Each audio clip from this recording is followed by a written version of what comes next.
Chapter 15. A Telegram. "November is the most disagreeable month in the whole year," said Margaret, standing at the window one dull afternoon, looking at the frost-bitten garden. "That's the reason I was born in it," observed Jo, pensively, quite unconscious of the blot on her nose. "If something very pleasant should happen now, we should think it a delightful month," said Beth, who took a hopeful view on everything, even November. "I dare say, but nothing pleasant ever does happen in this family," said Meg, who was out of sorts. "We go rubbing along day after day, without a bit of change, and very little fun. We might as well be in a treadmill." "My patience, how blue we are!" cried Jo. "I don't much wonder, poor dear, for you see other girls have splendid times, while you grind, year in and year out. Oh, don't I wish I could fix things for you as I do for my heroines. You're pretty enough and good enough already, so I'd have some rich relation leave you a fortune unexpectedly. Then you'd dash out as an heiress, scorn everyone who had slighted you, go abroad and come home my lady something, in a blaze of splendor and elegance. People don't have fortunes left to them in that style nowadays. Men have to work, and women to marry for money. It's a dreadfully unjust world," said Meg bitterly. "Jo and I are going to make fortunes for you all. Just wait 10 years and see if we don't," said Amy, who sat in a corner making mud pies, as Hannah called her little clay models of birds, fruit, and faces. "Can't wait, and I'm afraid I haven't much faith in ink and dirt, though I'm grateful for your good intentions." Meg sighed and turned to the frost-bitten garden again. Jo groaned and leaned both elbows on the table in a despondent attitude, but Amy spatted away energetically, and Beth, who sat at the other window, said, smiling, "Two pleasant things are going to happen right away. Marmee is coming down the street, and Laurie is tramping through the garden as if he has something nice to tell." In they both came, Mrs. March with her usual question, "Any letter from father, girls?" and Laurie to say, in his persuasive way, "Won't some of you come for a drive? I've been pegging away at mathematics till my head is in a muddle, and I'm going to freshen my wits by a brisk turn. It's a dull day, but the air isn't bad, and I'm going to take Brooke home, so it will be gay inside, if it isn't out.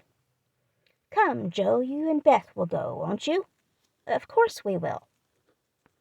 "Much obliged, but I'm busy," and Meg whisked out her work-basket, for she had agreed with her mother that it was best, for her at least, not to drive often with the young gentleman. "We three will be ready in a minute," cried Amy, running away to wash her hands. "Can I do anything for you, Madam Mother?" asked Laurie, leaning over Mrs. March's chair, with the affectionate look and tone he always gave her. "No, thank you, except call at the office, if you'll be so kind, dear. It's our day for a letter, and the penny postman hasn't been. Father is as regular as the sun, but there's some delay on the way, perhaps." A sharp ring interrupted her, and a minute after Hannah came in with a letter. "It's one of them horrid telegraph things, Mum," she said, handing it as if she was afraid it would explode and do some damage.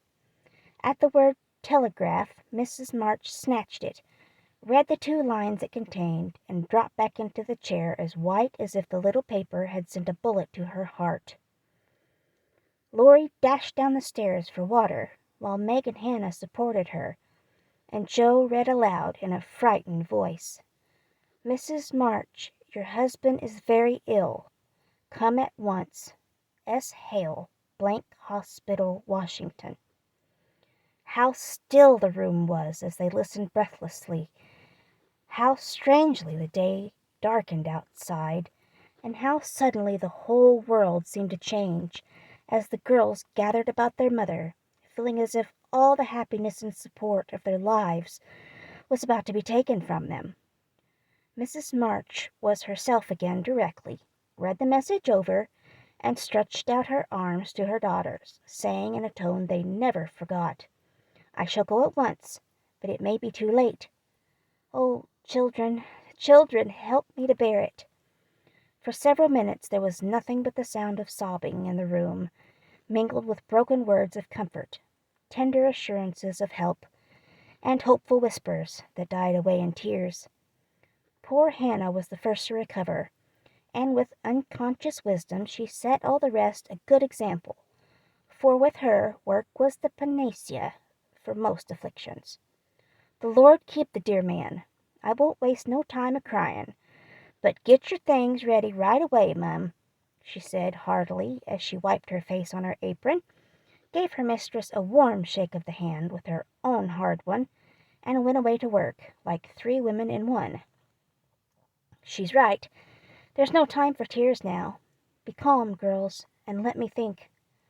They tried to be calm, poor things, as their mother sat up, looking pale but steady, and put away her grief to think and plan for them. "Where is Laurie?" she asked, presently, when she had collected her thoughts and decided on the first duties to be done. "Here, ma'am. Oh, let me do something," cried the boy, hurrying from the next room whither he had withdrawn, feeling that their first sorrow was too sacred for even his friendly eyes to see. "Send a telegram saying I will come at once. The next train goes early in the morning. I'll take that." "What else? The horses are ready. I can go anywhere, do anything," he said, looking ready to fly to the ends of the earth. "Leave a note at Aunt March's. Joe, give me that pen and paper." Tearing off the blank side of one of her newly copied pages, Joe drew the table before her mother, well knowing that money for the long, sad journey must be borrowed, and feeling as if she could do anything to add a little to the sum for her father. "Now go, dear, but don't kill yourself driving at a desperate pace. There is no need of that." Mrs. March's warning was evidently thrown away, for 5 minutes later Laurie tore by the window on his own fleet horse, riding as if for his life. "Joe, run to the rooms and tell Mrs. King that I can't come. On the way, get these things. I'll put them down. They'll be needed, and I must go prepared for nursing. Hospital stores are not always good. Beth, go and ask Mr. Lawrence for a couple of bottles of old wine. I'm not too proud to beg for father. He shall have the best of everything.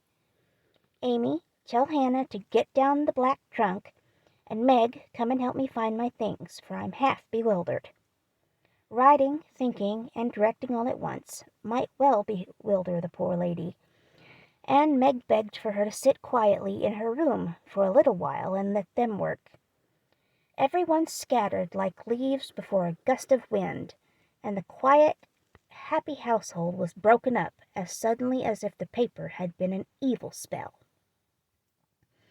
Mr. Lawrence came hurrying back with Beth, bringing every comfort the kind old gentleman could think of for the invalid, and friendliest promises of protection for the girls during the mother's absence, which comforted her very much. There was nothing he didn't offer, from his own dressing gown to himself as escort, but that last was impossible. Mrs. March would not hear of the old gentleman's undertaking the long journey, yet an expression of relief was visible when he spoke of it, for anxiety ill fits one for traveling. He saw the look, knit his heavy eyebrows, rubbed his hands, and marched abruptly away, saying he'd be back directly. No one had time to think of him again, till, as Meg ran through the entry with a pair of rubbers in one hand and a cup of tea in the other, she came suddenly upon Mr. Brooke. "I'm very sorry to hear of this, Miss March," he said, in the kind, quiet tone which sounded very pleasantly to her perturbed spirit. "I came to offer myself as escort to your mother. Mr. Lawrence has commissions for me in Washington, and it will give me real satisfaction to be of service to her there."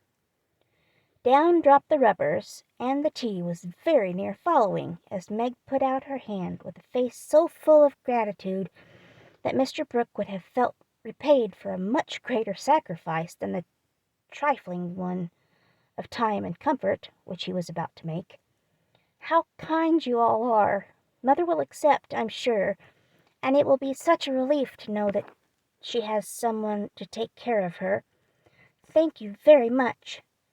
Meg spoke earnestly, and forgot herself entirely, till something in the brown eyes looking down at her made her remember the cooling tea. Anne led the way to the parlor, saying she would call her mother. Everything was arranged by the time Laurie returned with a note from Aunt March, enclosing the desired sum, and a few lines repeating what she had often said before, that she had always told them it was absurd for March to go into the army, always predicted that no good would come of it, and she hoped that they would take her advice next time. Mrs. March put the note in the fire, the money in her purse, and went on with her preparations, with her lips folded tightly, in a way which Jo would have understood if she had been there. The short afternoon wore away. All the other errands were done, and Meg and her mother busy at some necessary needlework, while Beth and Amy got tea, and Hannah finished her ironing with what she called a slap and a bang, but still Jo did not come. They began to get anxious, and Laurie went off to find her, for no one ever knew what freak Jo might take into her head.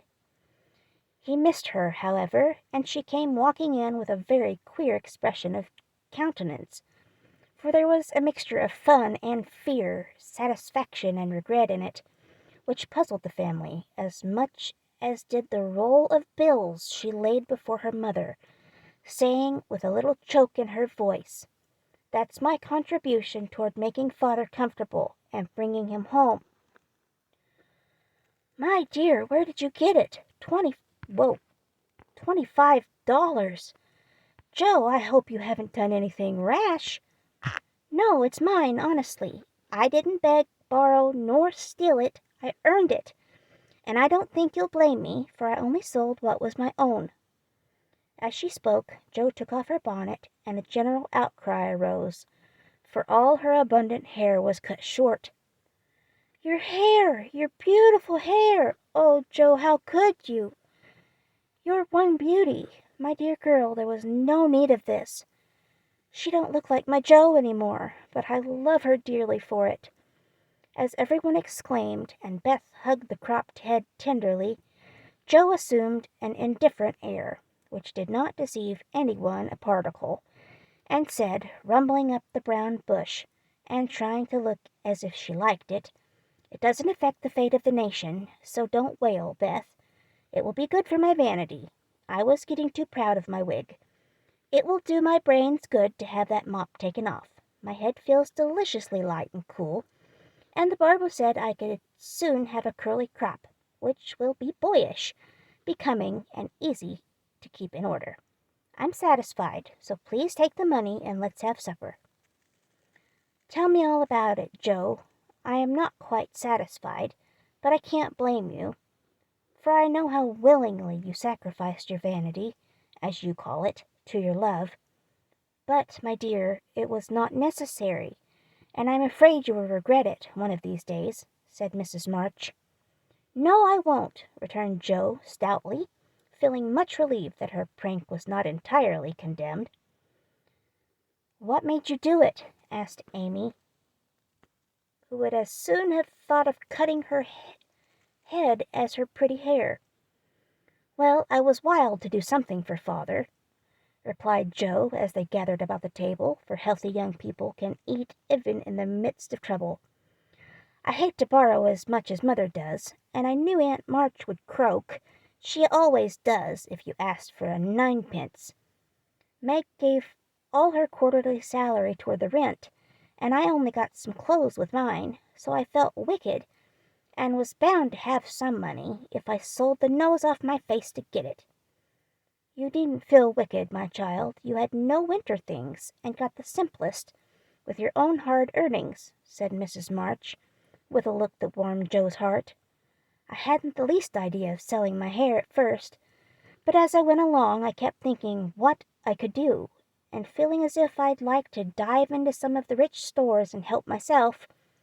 In a barber's window I saw tails of hair with the prices marked, and one black tail, longer but not so thick as mine, was $40. It came over me all of a sudden, and I had one thing to make money out of, and, without stopping to think, I walked in, asked if they bought hair, and what they would give for mine. "I don't see how you dared to do it," said Beth, in a tone of awe. "Oh, he was a little man who looked as if he merely lived to oil his hair. He rather stared at first, as if he wasn't used to having girls bounce into his shop and ask him to buy their hair. He said he didn't care about mine. It wasn't the fashionable color, and he never paid much for it in the first place. The work put into it made it dear, and so on. It was getting late, and I was afraid, if it wasn't done right away, that I shouldn't have done it at all. And you know, when I start to do a thing, I hate to give it up. So I begged him to take it, and told him why I was in such a hurry. It was silly, I dare say, but it changed his mind, for I got rather excited, and told the story in my topsy-turvy way, and his wife heard, and said so kindly, 'Take it, Thomas, and oblige the young lady.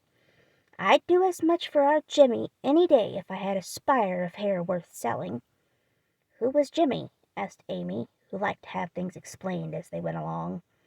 "Her son," she said, "who was in the army. How friendly such things make strangers feel, don't they?" She talked away all the time the man clipped, and diverted my mind nicely. "Didn't you feel dreadfully when the first cut came?"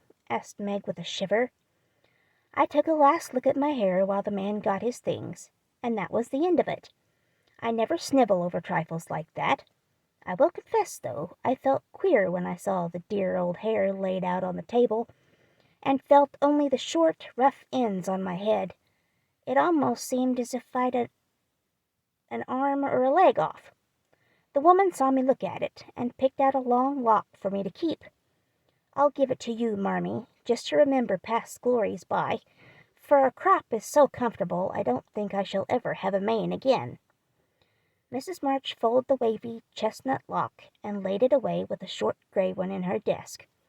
She only said, "Thank you, dearie," but something in her face made the girls change the subject, and talk as cheerfully as they could about Mr. Brooks' kindness, the prospect of a fine day tomorrow, and the happy times they would have when father came home to be nursed. No one wanted to go to bed. When at 10 o'clock Mrs. March put by the last finished job and said, "Come, girls." Beth went to the piano and played the father's favorite hymn. All began bravely, but broke down one by one, till Beth was left alone, singing with all her heart, for to her music was always a sweet consoler. "Go to bed and don't talk, for we must be up early, and I shall need all the sleep we can get. Good night, my darlings," said Mrs. March, as the hymn ended, for no one cared to try another. They kissed her quietly, and went to bed as silently as if the dear invalid lay in the next room. Beth and Amy soon fell asleep in spite of the great trouble, but Meg lay awake, thinking the most serious thoughts she had ever known in her short life. Jo lay motionless, and her sister fancied that she was asleep, till a stifled sob made her exclaim, as she touched a wet cheek, "Jo, dear, what is it? Are you crying about father?" "No, not now." "What then?" My hair!" burst out poor Jo, trying vainly to smother her emotion in the pillow. It did not sound at all comical to Meg, who kissed and caressed the afflicted heroine in the tenderest manner. "I'm not sorry," protested Jo with a choke. "I'd do it again tomorrow if I could. It's only the vain, selfish part of me that goes and cries in this silly way. Don't tell anyone. It's all over now. I thought you were asleep, so I just made a little private moan for my one beauty. How come you to be awake?" "I can't sleep, I'm so anxious," said Meg. "Think about something pleasant, and you'll soon drop off." "I tried it, but felt wider awake than ever." "What did you think of?" "Handsome faces, eyes particularly," answered Meg, smiling to herself in the dark. "What color do you like best?" "Brown, that is, sometimes. Blue are lovely."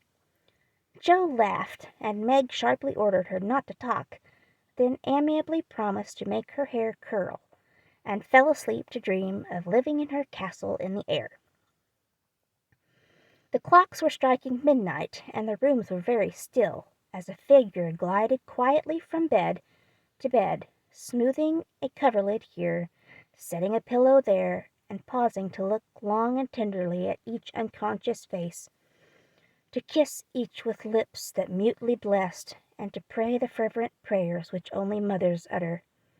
As she lifted the curtains to look out into the dreary night, the moon broke suddenly from behind the clouds, and shone upon her like a bright, benignant face, which seemed to whisper in the silence, "Be comforted, dear heart, there is always light behind the clouds."